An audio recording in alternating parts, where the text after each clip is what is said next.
हम लोग पढ़ चुके हैं, वी हैव स्टडीड, हम लोग पढ़ चुके हैं व्हाट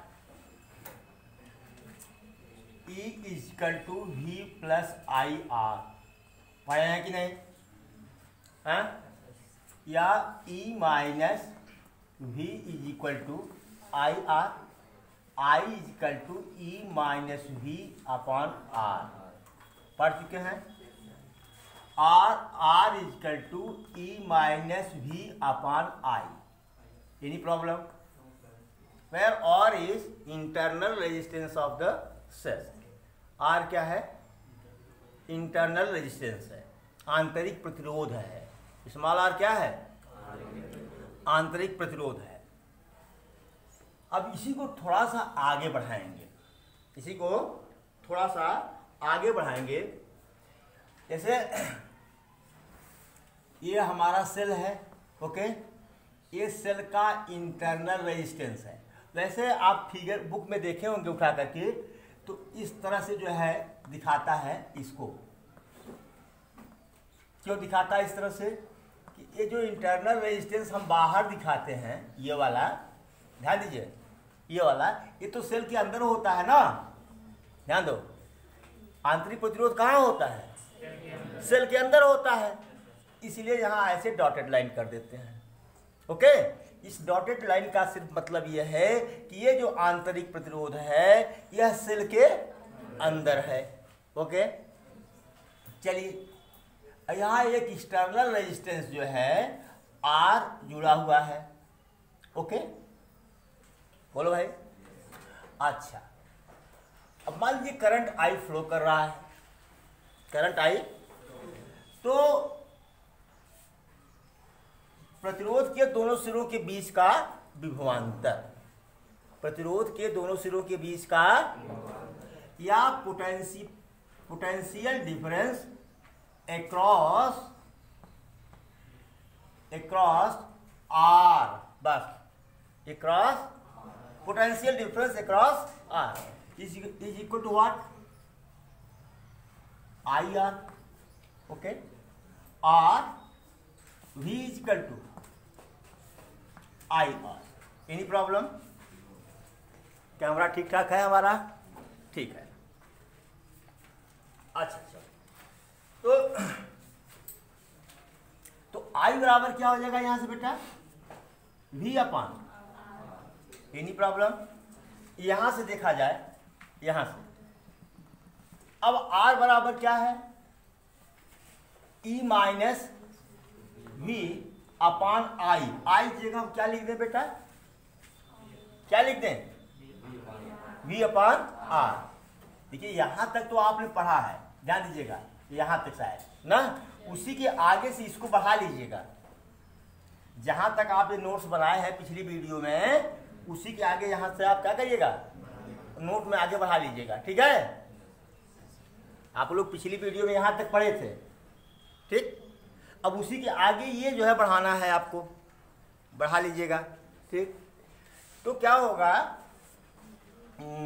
V अपान R, ये R चला जाएगा ऊपर, तो E minus V into R upon V by कुटनपन्स law. Sorry, there is no कुटनपन्स law at all, this is my personal law. ये मेरा व्यक्तिगत है कुटना, जो परिवारों को अलग कर देता है। अलग करो तो E अपान V हो जाएगा बेटा, बोलो। और V अपान V करोगे क्या आएगा? -1 इंटू R। यही रहने दो, इसकी कोई जरूरत नहीं, इसकी कोई जरूरत, जाने हटाओ। R is equal to, any problem बेटा? कोई प्रॉब्लम तो नहीं है? कभी कभी क्वेश्चन, अभी क्वेश्चन लगवाएंगे हम इस पर, ये हो जाता है। अच्छा, ठीक है। अब यहां से देखो, E इक्वल टू क्या दिया हुआ है? V प्लस IR दिया हुआ है, यहां से दिया है ना, यहां V का मान रख दो, या IR plus I small r, अगर हम I कॉमन ले लें तो R प्लस R हो जाएगा, ई बराबर, तो I equal to what, E upon R plus R. Any problem? Note it please, note it please. और आपको बता दूं बेटा, यहाँ पर एक चीज आओ, थोड़ा सा कभी कभी पूछता है आई मैक्सिमम, आई धारा का अधिकतम मान क्या होगा? धारा का अधिकतम मान तब होगा बेटा जब यहाँ आई बराबर क्या होगा, 0।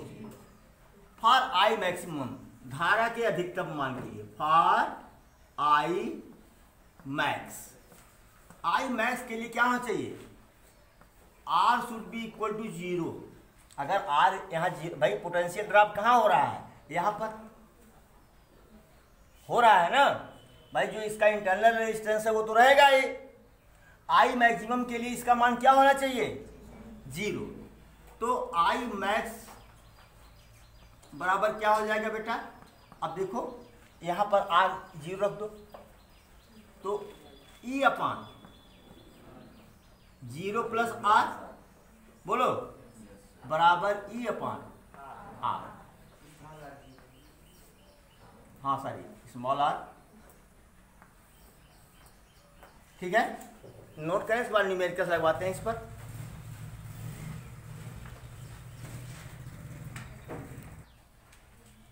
क्वेश्चन नंबर 1 है, ये सब एनसीईआरटी के क्वेश्चन हैं, ठीक है।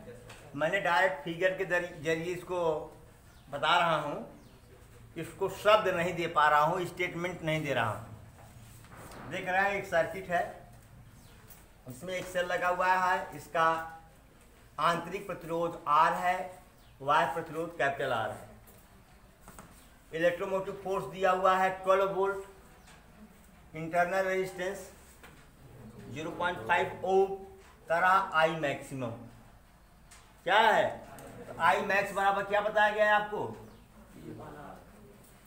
ई अपान आर, ई कितना है अपान 0.4, इसको भी 0.0 कर सकता हूँ, बराबर 120 अपान 4 बराबर वाट 30 एम्पियर हो गया। अच्छा, अब सेकंड क्वेश्चन देखो, सर्किट है, इसमें एक सेल लगा है, इसका इंटरनल रेजिस्टेंस R है, इसमें 0.5 एम्पियर का करंट फ्लो कर रहा है, एक्सटर्नल रेजिस्टेंस बाह्य प्रतिरोध कितना है, कैपिटल R है। अब सबका मान दिया हुआ है कि E बराबर 10 वोल्ट, I बराबर 0.5 एम्पियर, R बराबर 3 ओम दे दिया। करा फाइंड R, ये देखो फाइंड R कैसे निकलेगा, V बराबर IR, बोलो भाई, ऐसे निकालें या R इक्वल टू क्या निकाले थे जरा बताओ फार्मूला, E माइनस V अपान IR, ये किए थे ना, बोलो। तो यहाँ तो V तो पता ही नहीं है, यहाँ तो V पता ही नहीं है, और एक फॉर्मूला बताए थे I equal to E upon R plus R बताए थे। तो E पता है, स्मॉल r पता है, I पता है, R नहीं निकल सकता, बोलो।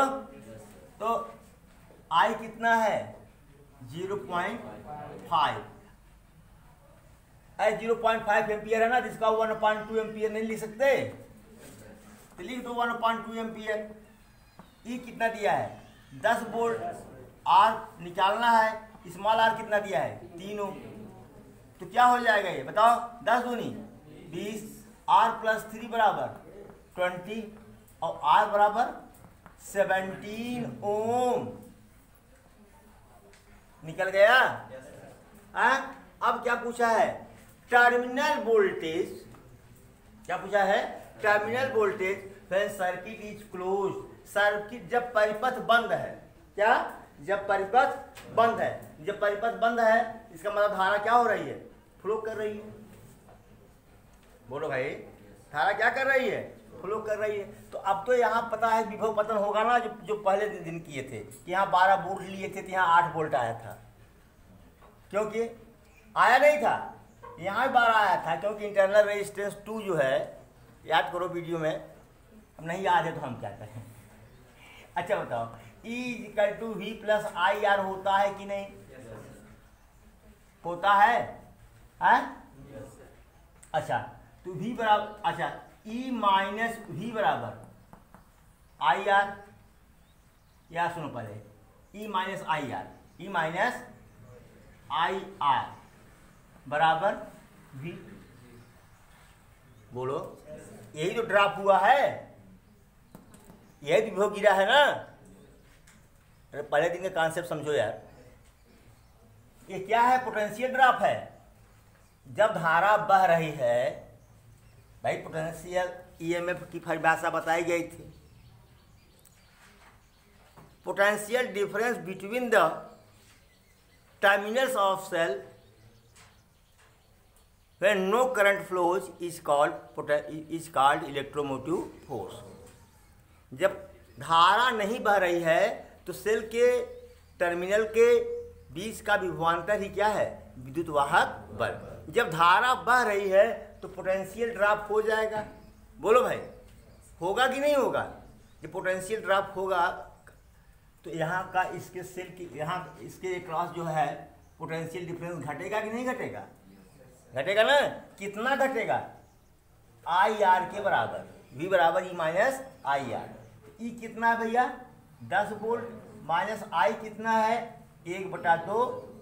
बोलो R का मान कितना दिया है? 3। R बराबर V, क्या V बराबर 10 - 1.5 बराबर कितना आएगा? ये दिख रहा है कि नहीं नीचे यार? नहीं दिख रहा है, नहीं दिख रहा है। ये वाला कहाँ करूं? यहाँ कर ले रहा हूं, बस इतने में हो जाएगा, इतने में हो जाएगा। तो V बराबर 10 - ये किसका मान कितना हो जाएगा? 1.5 बराबर कितना हो जाएगा? 8.5 वोल्ट। तो टर्मिनल वोल्टेज कितना आया? 8.5 वोल्ट। ठीक है, नोट करें please.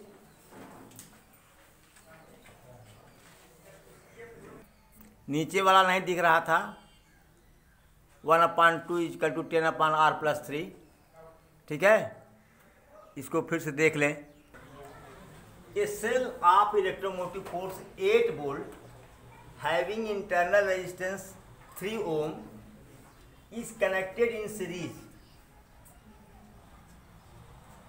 with external resistance of 15.5 ohm and is being charged, question लिखते सर क्या कहूँ, is being charged by DC source of 120 volt. What will be the terminal voltage during the charge?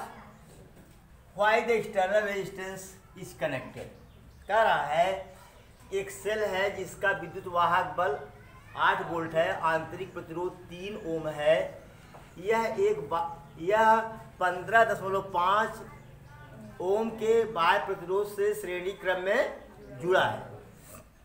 And is being charge, इसे क्या किया जा रहा है? आवेशित किया जा रहा है। जैसे भाई आप मोबाइल चार्ज करते हो ना, इसी तरह से चार्ज हो रहा है। मान लीजिए आपके मोबाइल का ही सेल है, बैटरी है। अच्छा, is being charge by the source of 120 volt DC source. DC मतलब डायरेक्ट करंट, डीसी मतलब डायरेक्ट करंट। या 120 वोल्ट के डीसी सोर्स से क्या हो रहा है? चार्ज हो रहा है। What will be the terminal voltage during the charge and why external resistance is connected. कह रहा है कि इसका चार्ज होते समय इसका एक्सटर्नल टर्मिनल वोल्टेज क्या होगा, और ये जो रेजिस्टेंस लगाया गया वह क्यों लगाया गया। ठीक है, ठीक है, जरा देखिए, ये हमारा सेल है, सपोज करो सेल है, इसका ये एक्सटर्नल रेजिस्टेंस है। चलो अब इसको कर क्या रहे हैं हम, इसमें एक रेजिस्टेंस जोड़ दिए, आर जोड़ दिए। अब इसको एक डीसी सोर्स से, इससे ये डीसी सोर्स है, ये प्लस है ये माइनस है, 120 वोल्ट का है, इसी से ये चार्ज हो रहा है। और इसका जो ई है वह कितना है, 8 वोल्ट है, और इंटरनल रेजिस्टेंस कितना है, आर 3 ओम है। बोलो भाई 3 ओम है कि नहीं? नहीं नहीं नहीं, 0.5 ओम है।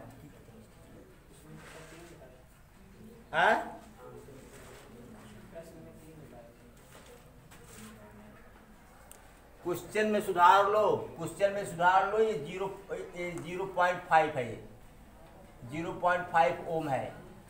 ठीक है, 0.5 ओम है, क्वेश्चन में सुधार लो उसको। चलिए अब बेटा जरा देखो यहाँ कहानी क्या बदल रही है। अभी तो ये मान लो कि ये चार्ज बिल्कुल, कैसे मान लो 8 वोल्ट तो है ना, कितना है, करंट यहाँ से फ्लो करेगा, ऐसे आएगा, बोलो आइए 120 वोल्ट है, करंट यहाँ से निकलेगा, बोलो। ये मान लो ये I1 है, ये I2 है, कौन अधिक है, I1 अधिक होगा कि I2? I1 अधिक होगा ना, इसका वोल्टेज 120 है। ये क्या करेगा, ये इस पर हावी होगा, और करंट किधर फ्लो करेगा, इधर फ्लो करेगा। बोलो भाई, अब जहां हम लिखते थे कि E = V + IR, ध्यान दीजिए, यहां हम लिखेंगे कि E कम होगा, V - IR, V - IR। उल्टा कहानी हो गया, कहानी क्या हो रहा है, उलट गया, समझ में आया? अब यहाँ ये होगा, अब जो है यानी V = what, E + IR। Okay, any problem? ये तो निकल गया, R पता है, E पता है, केवल I नहीं पता है, I नहीं पता है। अब I निकाल लो, किस फार्मूले से I निकालोगे, I किस फार्मूले से निकालोगे? अरे क्या ये फार्मूला आपको नहीं बताया गया कि I = V - E/R + R? नहीं बताया गया क्या? बताया गया है कि नहीं? अरे भाई देखो क्या बताया गया था, I = यहाँ से मैं चेक करता हूँ, एक सेकंड, E = V + IR, बोलो। तो यहाँ E - V = IR था, इधर देखो, R = E - V upon I, या हाँ I = यहाँ पर R होगा, या था, यहाँ तो कहानी बदल गई, यहाँ तो ये चलेगा, यहाँ देखो ये चलेगा, बोलो चलेगा, तो यहाँ माइनस लगेगा, दोनों तरफ माइनस का अमल ले लोगे तो क्या होगा बताओ, दोनों तरफ ले लोगे कामन, तो या IR = V - E नहीं हो जाएगा, बोलो I = V - E/R नहीं हो जाएगा, बोलो। यहाँ एक्सटर्नल रेजिस्टेंस लगा हुआ है, क्या लगा हुआ है, एक्सटर्नल रेजिस्टेंस, तो RE बराबर क्या हो जाएगा, R + R, क्या हो जाएगा, R + R। तो यहाँ यहीं से निकाला गया है I = E - V/R + R। Note यहाँ से नोट कर लो इसको, ये वाला नोट कर लो। तो इसको मिटा दो, चलो याद कर लो यार इसको। चाक कहाँ गया यार, मैं तो चाक ही नीचे गिर गया चाक मेरा। अच्छा यहाँ गिरा हुआ। अच्छा भैया चलो किसी तरह से स्कूल ओपन तो हुआ यार। चलो तो क्या हो जाएगा ये 120 माइनस 8 बट्टे 15.5 धन 0.5 बराबर 112 बट्टे कितना हो जाएगा 16, कितना हो जाएगा भैया 7 आएगा, 7 एम्पियर हो यार। हाँ नहीं आएगा 7 एम्पियर, तब चला तब क्या। हाँ तो v बराबर अब निकाल, तो v बराबर क्या हो जाएगा e प्लस आई आर, यहाँ है ना e कितना है 8, i कितना है 7, बोला यार r कितना है 0.5, 7 बचे 8 प्लस 3.5 बराबर 11.5 वोल्ट। अब देखो इसका टर्मिनल विभवांतर कितना हो गया, यहाँ कितना आया ये 11.5 वोल्ट, देख रहे हो। अब बात ये है बेटा, दूसरा क्वेश्चन ये था कि इसको क्यों लगा दिए, क्या जरूरत डायरेक्ट जोड़ दिए होते। तो बात ये है to control the current in cell, to control the current in cell, जैसे किसी भी सेल में अधिकतम धारा कितनी बह सकती है यह तो निर्धारित किया जाता है ना, इस सेल में कितनी धारा बहा सकते हैं। पता चला कि इस सेल में हम 7 एम्पियर की धारा बहा सकते हैं। तो अगर आर न लगाते, ध्यान दो, अगर आर न लगाते तो कितनी धारा बह जाती बताओ पहले। अगर आर न लगाते, हम आर न लगाते तो यही होता ना कि 112 बटे 0.5 1120 बटे 5 कितना आता बताओ, 5 दूनी 10, 5 दूनी 10, 5 चौक 20, इतना एम्पियर। इतना एम्पियर का करंट ये बर्दाश्त नहीं कर सकता, ये बियर नहीं कर सकता। समझ गए कि नहीं समझ गए। तो करंट इसमें 7 एम्पियर ही जाए, इसलिए इस रेजिस्टेंस को लगाया गया। तो इसका केवल सिर्फ इतना ही आंसर दे दो, to control the current in cell. What? To control the current in cell external resistance is connected to control the current in cell, cell में धारा के मान को नियंत्रित रखने के लिए, to control the current in cell external resistance R is connected।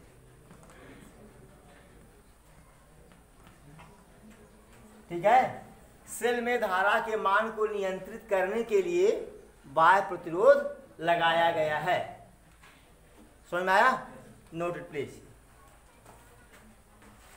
तो ये तो दिख ही नहीं रहा है, चलो चलो चलो अब दिख रहा है। चलो बेटा कराओ, work done to flow current of 3 ampere for 5 minutes is 1200 joule, find the EMF of source. करा एक सोर्स से 5 मिनट तक 3 एम्पियर की धारा बहाने में 1200 जूल कार्य करना पड़ता है।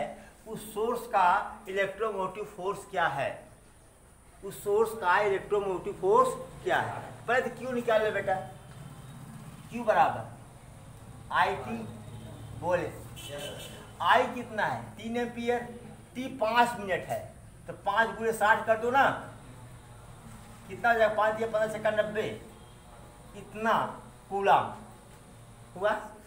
तो E बराबर क्या हो जाएगा W/Q, बताए थे इतना जूल ऊर्जा व्यय कर रहा है तो उतना काम होगा। अगर ऊर्जा का लीकेज नहीं है, एनर्जी का लीकेज नहीं है, तो 1200 अपान 900, 0 0 कट गया, 3 चौक के 12, 3 त्रिक का 9, तो लगभग कितना आएगा 1.33 वोल्ट आएगा। आएगा कि नहीं? Note it please. चलो भाई ये क्वेश्चन देखो, ये कह रहा है जब किसी सेल से 0.5 एम्पियर की धारा ली जा रही थी तो टर्मिनल वोल्टेज कितना था? 1.8 वोल्ट। जब धारा का मान बढ़ा करके 1 वोल्ट कर दिया गया तो टर्मिनल वोल्टेज कितना हुआ? 1.6। कह रहा फाइंड EMF एंड इंटरनल